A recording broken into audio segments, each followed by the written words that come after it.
And now, First Warn 5 weather with meteorologist Andrew Chung. Welcome back, everyone. Hurricane Nate is not a direct threat to the valley, but we are seeing some indirect effects from that hurricane. Coastal flood advisory continues for coastal Williston and coastal Cameron counties until 4 a.m. Sunday, and a high surf advisory still in effect until 10 o'clock in the morning on Sunday. In addition, the rip current risk stays high at the coast through Sunday evening. So the beach conditions not looking good really for this weekend.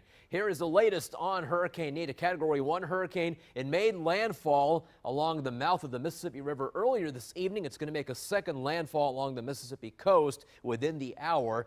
85-mile-per-hour winds. It's moving fast to the north at 20 miles an hour, so we expect Nate to continue to speed through the southeastern U.S. There is still that threat of storm surge, of course, and heavy rains for many parts of the southeast due to Nate. There's that forecast track through Monday to Tuesday. So here's the radar. A lot of heavy rain bands lashing southern Mississippi as well as southern Alabama. The heavy strain is shown in the red. What you see on the map, the red colors indicate the hurricane warnings still in effect for Mississippi as well as Alabama. Tropical storm warnings shown in the orange for the New Orleans area as well as the Florida Panhandle. So we're seeing some very heavy rain now just west of Pensacola, Florida, and around Mobile, Alabama. Also very heavy rains moving through Dauphin Island, Alabama, and Biloxi, Mississippi. New Orleans has not seen as much because they're on the backside of the storm, happily, but the winds are still picking up there. And there's that eye as it is moving on to the coast of Mississippi. So still a very soggy situation, obviously, for our friends in the southeastern U.S.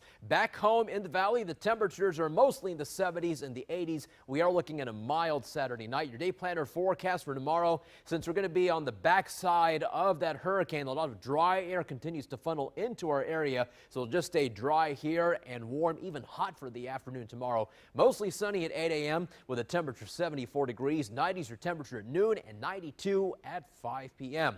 So here's future track. There is a weak frontal boundary that has stalled out. It's just going to fizzle out over our region. So Nate speeds off to the northeast. We are tracking another front. Yes, a cold front that should get here by between late Tuesday night and early Wednesday morning of next week. So ahead of the front, we're going to put in a chance for some showers and thunderstorms on Tuesday.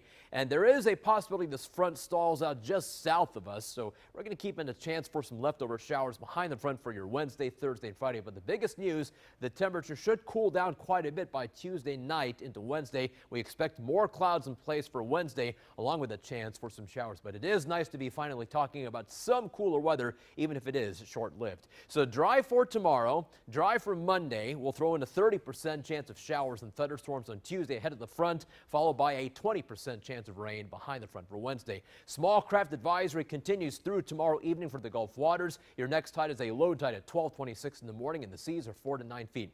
Mostly clear and mild tonight with lows in the lower 70s. Then for tomorrow, a hot one, mostly sunny with highs in the mid-90s. We will see upper 90s for McAllen and the Upper Valley. Here's that 7-day forecast. 2 days of highs in the mid-90s. That's tomorrow and Monday. Then we're back to the upper 80s Tuesday. Look at Wednesday, folks, down to 63 for Wednesday morning behind the front, 80 for the high on Wednesday. Cloudy with a chance of showers. Highs are back to the mid-80s for Thursday. That's your First Warn 5 forecast. Now here's